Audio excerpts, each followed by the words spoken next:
Hello everyone, welcome back to our channel. ఇవాళ let's see how to make simple and tasty దోసకాయ ములక్కాయ సాంబార్ అండి. ఈ రెసిపీ కోసం మనం దోసకాయని ఇలా చూపిస్తున్న విధంగా సన్నగా కట్ చేసుకొని పెట్టుకున్నాము.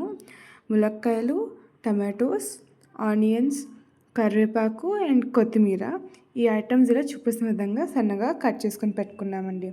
ఇవ్వండి ఇవాళ చేసే రెసిపీకి కావాల్సిన ఐటమ్స్.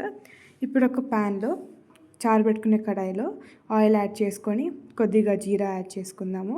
తర్వాత ఇందులోకి మెంతులు ఇలా ఈ రెండు యాడ్ చేసుకున్న తర్వాత ఆవాలు కూడా యాడ్ చేసుకొని లైట్గా గోల్డెన్ బ్రౌన్ కలర్ వచ్చేదాకా వేగనివ్వాలి. తర్వాత ఇందులోకి కరివేపాకు, ఆనియన్స్, దోసకాయ, టమాటో అండ్ ములక్కాయ ఇలా కట్ చేసుకున్న ఐటమ్స్ అన్ని ఇందులోకి యాడ్ చేసి టేస్ట్కి సరిపడా ఉప్పు అండ్ కొంచెం పసుపు యాడ్ చేసుకొని మొత్తం కలిసేలాగా బాగా మిక్స్ చేసుకొని మూత పెట్టుకొని మగ్గనివ్వాలండి.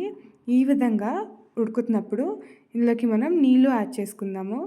వాటర్ పోసుకున్న తర్వాత ఇందులోకి మనం సాంబార్ పౌడర్ యాడ్ చేసుకొని మొత్తం కలిసేలాగా బాగా మిక్స్ చేసుకోవాలి. ఇంక ఇదంతా ఉడకనివ్వాలండి.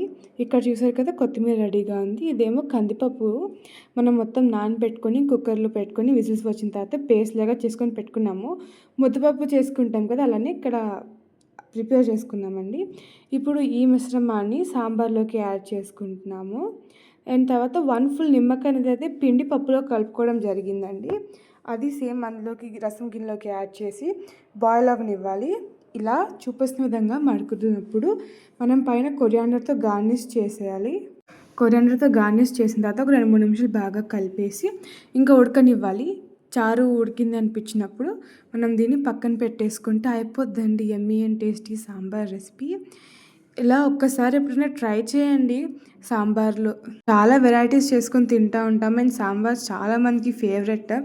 సో ఇలా ఒకసారి దోసకాయ ములక్కాయ సాంబార్ ట్రై చేయండి. ఇది వైట్ రైస్లోకి అండ్ ఇడ్లీలోకి కూడా చాలా బాగుంటుంది. ఇది one of the favourite recipe అండి.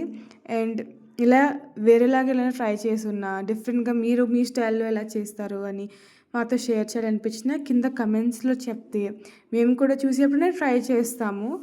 అండ్ మనం few days back soybean and పెసలు వాడి గారె చేసుకున్నామండి. ఆ గారెలో కూడా మనం ప్రిపేర్ చేసుకున్న ఈ ములక్కాయ దోసకాయ సాంబార్ చాలా బాగుంటుంది. ఆ గారెలు ఎలా చేసుకున్నాము దానికి దీనికి ఎందుకు లింక్ అంటే డిస్క్రిప్షన్లో ఆ రెసిపీ లింక్ ప్రొవైడ్ చేస్తాం, చెక్ చేయండి. If you like the video please to like, share, comment and subscribe to our channel. Bye.